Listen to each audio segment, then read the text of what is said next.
Vous écoutez On lit pour vous. Tour d'horizon des grands télescopes de demain. Un texte paru le 14 mai 2026 dans le magazine Québec Science. Tour d'horizon des futurs télescopes qui traqueront exoplanètes et galaxies lointaines et qui pourraient transformer notre vision de l'univers. En astronomie, la taille et la précision des télescopes augmentent constamment. Plusieurs télescopes géants sont actuellement en construction sur Terre, comme le ELT au Chili, qui aura une surface 16 fois plus importante que celle des plus gros télescopes actuels. D'autres seront envoyés d'ici 2030 dans l'espace, comme le Nancy Grace Rowan de la NASA. En observant le cosmos sous différentes longueurs d'onde, ils promettent d'ouvrir de nouvelles fenêtres sur l'univers. Après le lancement du télescope spatial James Webb en 2021 et la mise en service toute récente de l'observatoire Vera C. Rubin au Chili, qui photographie l'intégralité du ciel austral tous les 3 jours, on pourrait penser que la communauté scientifique est rassasiée, mais il n'en est rien. En effet, en matière d'astronomie, chaque avancée technologique permet de dévoiler un nouveau pan de l'univers. Plus les télescopes sont grands et performants, plus ils révèlent d'objets célestes toujours plus éloignés et de plus faible luminosité, et puis ils nous permettent de comprendre les structures du cosmos. Or, on a intérêt à s'y prendre d'avance, car plusieurs décennies peuvent s'écouler entre la conception d'un télescope et sa concrétisation. Il a fallu, par exemple, 30 ans et 10 milliards de dollars à James Webb pour voir le jour. Cela tombe bien. Plusieurs grands projets sont en préparation et tous vont sonder le cosmos sous un angle bien précis. L'œil humain ne peut voir que la lumière visible. Or, le spectre électromagnétique est plus large et l'univers nous envoie plein de messages différents sur toutes ces longueurs d'onde, explique l'astrophysicienne Nathalie Ouellette, directrice adjointe de l'Institut Trottier de recherche sur les exoplanètes.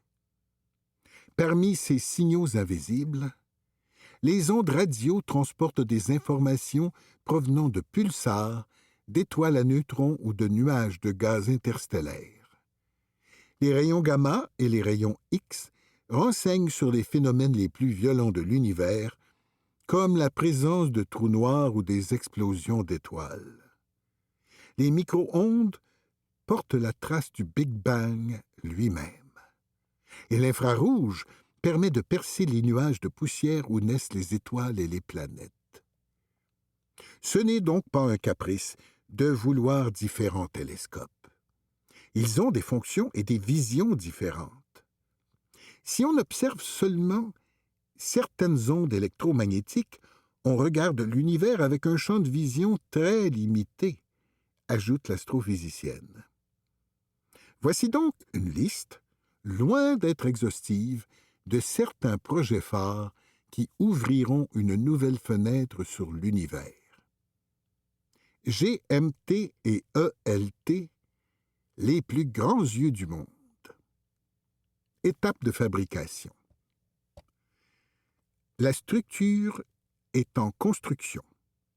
Date d'entrée en service en 2028 pour l'ELT et vers 2030 pour le GMT. Sur les hauteurs du désert d'Atacama au Chili, 2 colosses se préparent à scruter le ciel. L'Extremely Large Telescope, ELT, un projet européen, et le Giant Magellan Telescope, GMT américain, seront polyvalents. Ils serviront à observer autant les planètes de notre système solaire que les galaxies formées peu après le Big Bang, dans la lumière visible comme dans l'infrarouge. Mais c'est surtout la taille de leur miroir, 39 mètres de diamètre pour l'ELT et 25 mètres pour le GMT, qui les distingue des instruments précédents. L'ELT aura ainsi une surface 16 fois plus importante que celle des plus gros télescopes actuels. Il sera de loin le plus gros télescope du monde. L'avantage d'un gros télescope, explique Nicolas Cohen, c'est qu'il collecte plus de lumière. Cela permet de voir des objets lointains invisibles autrement, mais aussi d'obtenir une meilleure résolution. Le LT est en cours de construction au Chili. Son dôme abritera les instruments et les miroirs qui devraient être installés en 2027. Construire des miroirs de cette taille représente un défi technologique immense. Aucun des deux ne sera constitué d'une seule pièce de verre qui aurait été impossible à fabriquer. On mise plutôt sur un assemblage de petits miroirs et sur l'optique adaptative. Ce système consiste à corriger en permanence les fluctuations de la lumière dues aux turbulences de l'atmosphère terrestre grâce à un ou à plusieurs miroirs secondaires très fins et déformables qui compensent en temps réel ces distorsions au micron près, en bougeant plusieurs centaines de fois par seconde. En 2023, des membres du Mirror Lab de l'Université de l'Arizona ont placé des morceaux de verre dans un moule pour fabriquer chaque étal du GMT. Pour l'ELT, l'équipe de l'Observatoire européen austral, ESO, a opté pour une mosaïque de 798 miroirs hexagonaux dont les mouvements seront parfaitement synchronisés. De son côté, le GMT utilisera 7 miroirs géants disposés comme les pétales d'une fleur. Sans surprise, c'est la fabrication de ces miroirs qui a pris le plus de temps. Pour le GMT, par exemple, le polissage d'un seul miroir prend près de 2 ans. Du côté des instruments, les deux géants seront dotés de plusieurs caméras et spectrographes qui disséqueront la lumière reçue. L'Université de Montréal participe notamment à la conception du spectrographe Andes pour l'ELT, qui pourra analyser l'atmosphère des exoplanètes. On espère étudier le spectre électromagnétique des atmosphères d'exoplanètes avec beaucoup plus de précision, possiblement la clé pour enfin confirmer ou infirmer des biosignatures, explique Nathalie Ouellet. Square Kilometre Array, un radiotélescope sur 2 continents. Étape de fabrication terminée. Il reste à connecter les 2 structures. Date d'entrée en service 2028-2029.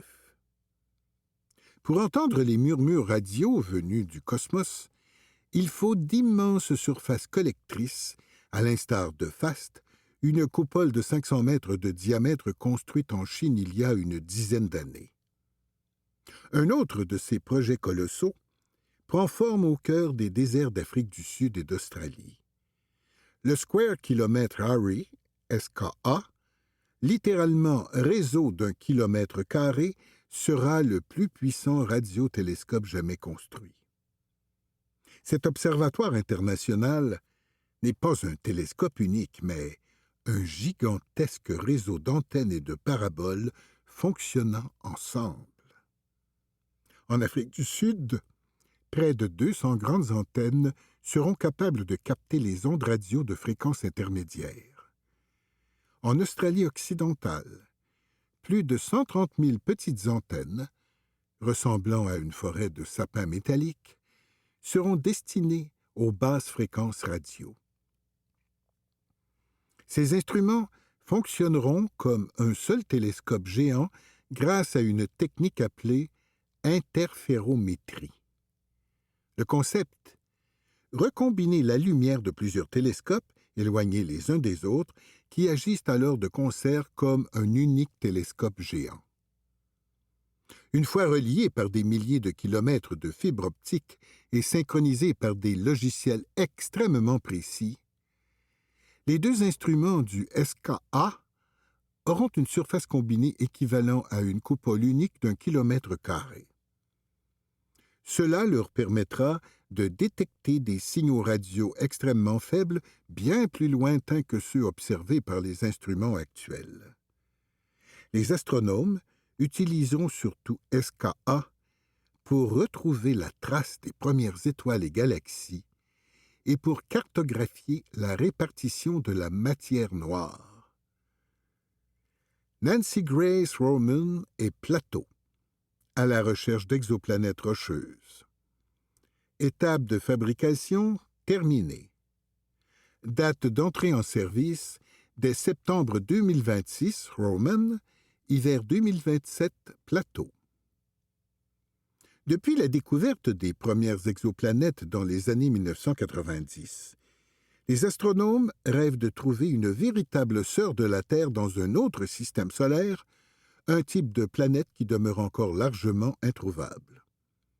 Deux télescopes spatiaux, l'américain Nancy Grace Roman et l'européen Plateau, tenteront de relever le défi, chacun à sa manière. Envoyés à environ 1,5 million de kilomètres de la Terre, ils se consacreront à l'observation de planètes rocheuses. Le premier à être lancé pourrait être le télescope Nancy Grace Roman, nommé en l'honneur de la première femme à avoir occupé le poste d'astronome en chef à la NASA. Début 2026, le satellite Plateau a passé des tests de vibration à l'Agence spatiale européenne en vue de son lancement. Il dispose d'un champ de vision 100 fois plus large que celui du télescope Hubble. Une seule image pourra ainsi couvrir d'immenses portions du ciel, dans le visible comme dans l'infrarouge.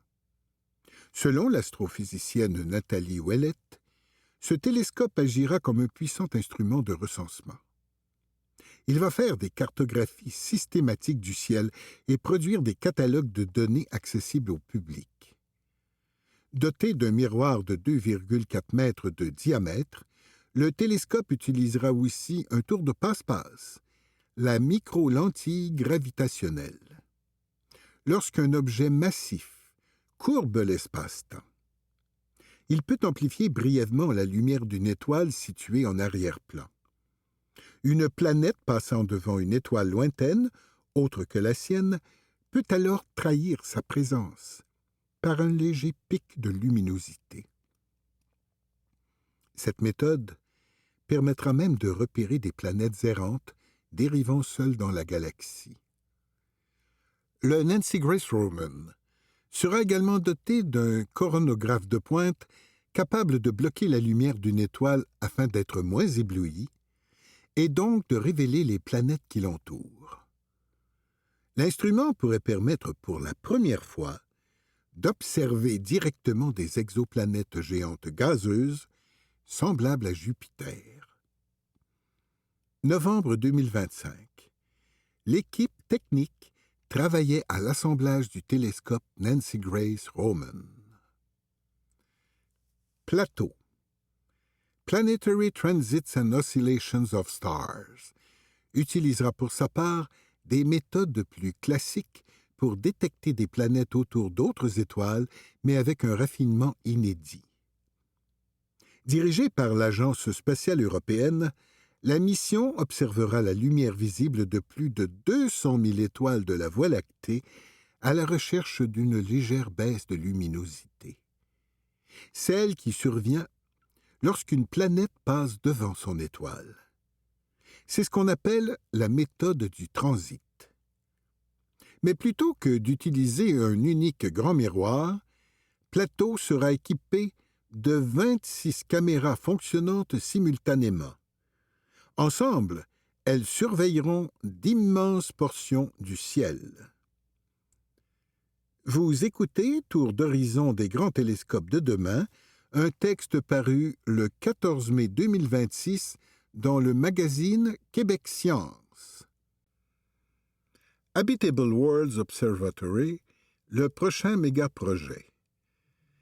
Étape de fabrication, conception du projet. Date d'entrée en service, année 2040. Si trouver une planète sœur de la Terre représente un défi, réussir à l'observer relève aujourd'hui du rêve, du moins jusqu'au prochain télescope spatial phare de la NASA, le Habitable Worlds Observatory, HWO. L'objectif de ce mégaprojet, dont l'ampleur pourrait rivaliser avec celle du télescope James Webb, sera de capter des images directes de terres lointaines.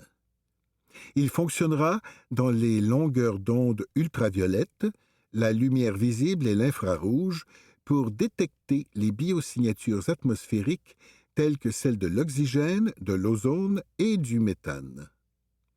Pour accomplir cet exploit, HWO devra repousser plusieurs limites technologiques. Les scientifiques envisagent un télescope doté d'un miroir segmenté d'au moins 6 mètres, comparable à celui du télescope James Webb ou plus grand. Plusieurs missions à venir serviront de banc d'essai pour ces technologies, la véritable difficulté résidant dans l'immense contraste entre la luminosité d'une étoile et celle d'une planète rocheuse orbitant autour. Pour pouvoir isoler l'image de la planète, le télescope devra atteindre une stabilité inégalée. Après avoir pointé l'instrument vers une nouvelle étoile, il faudra attendre plusieurs heures avant de commencer les observations afin que la totalité des vibrations cesse pour atteindre cette stabilité extrême, explique Nicolas Cowan. Pour l'instant, HWO n'existe que sur le papier, les technologies requises restant à inventer. Comme pour James Webb avant lui, des scientifiques pourraient passer leur carrière entière à travailler sur cet instrument, en espérant que leur effort sera couronné par la découverte d'un autre petit point bleu dans l'univers. Castor, un remplaçant de Hubble 100% canadien. Étape de fabrication, demande de financement. Date d'entrée en service, SO. Le célèbre télescope spatial Hubble, approchant de la fin de sa carrière, les astronomes réfléchissent à ce qui pourrait prendre la relève pour observer l'univers, notamment dans l'ultraviolet et la lumière bleue, deux domaines particulièrement importants pour étudier les phénomènes les plus énergétiques de l'univers et non couverts par les autres télescopes.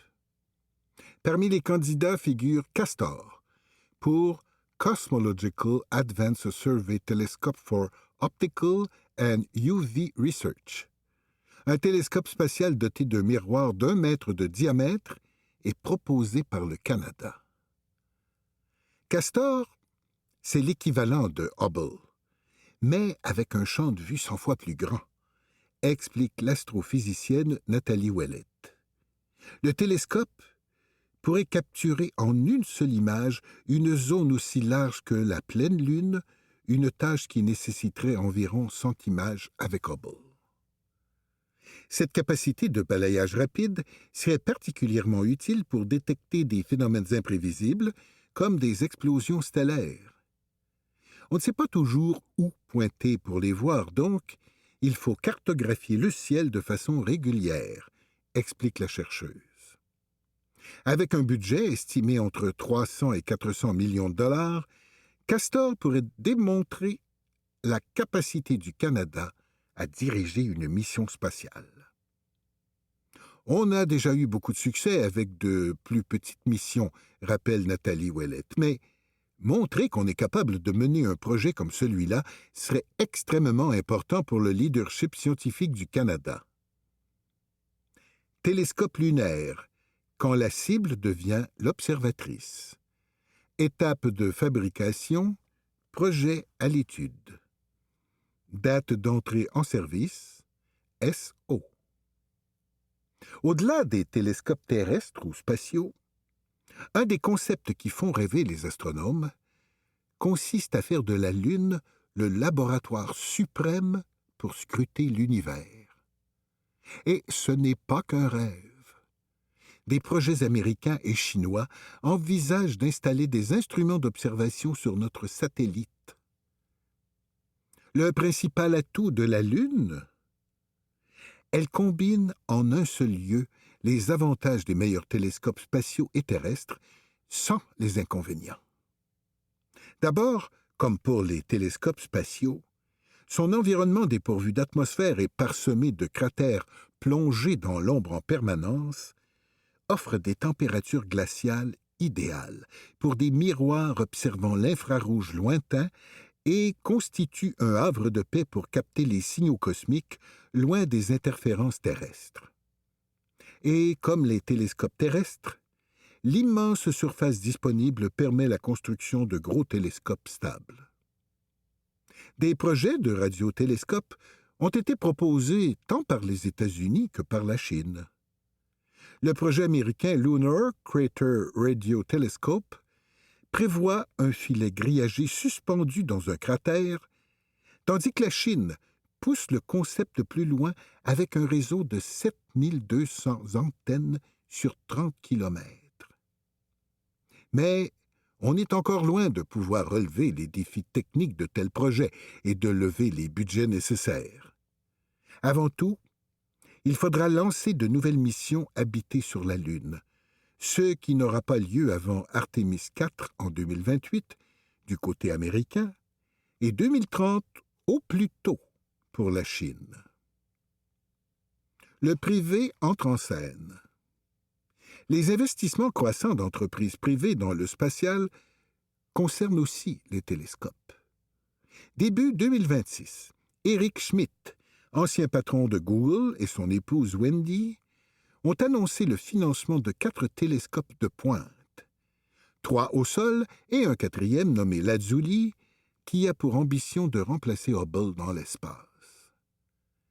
Pour Nicolas Cohen, professeur de physique et de sciences de la Terre et des planètes à l'université McGill, ces nouveaux modèles pourraient transformer l'astronomie. De plus en plus de compagnies privées commencent à développer des télescopes spatiaux, pour lesquels les universités acceptent de payer afin de réserver du temps d'utilisation.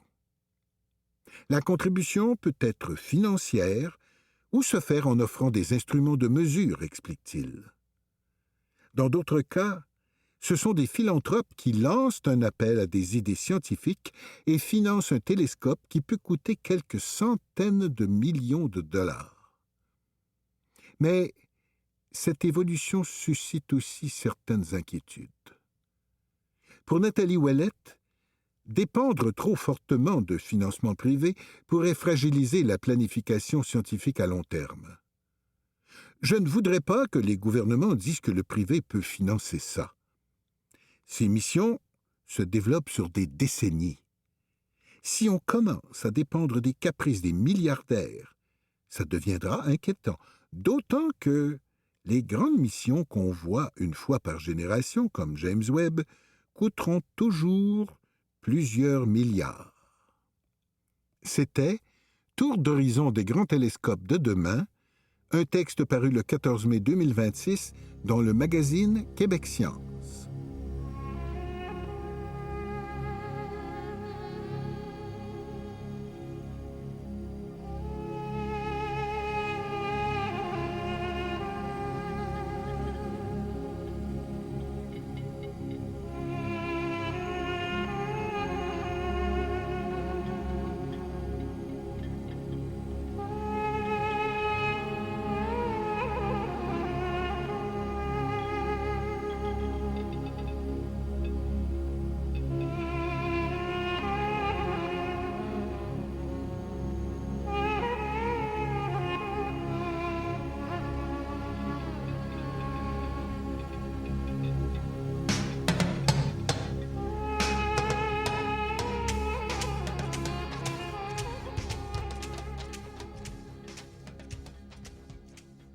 Les essais nucléaires ont créé des matériaux étranges. Un texte de la rédaction paru le 8 avril 2022 dans Québec Science.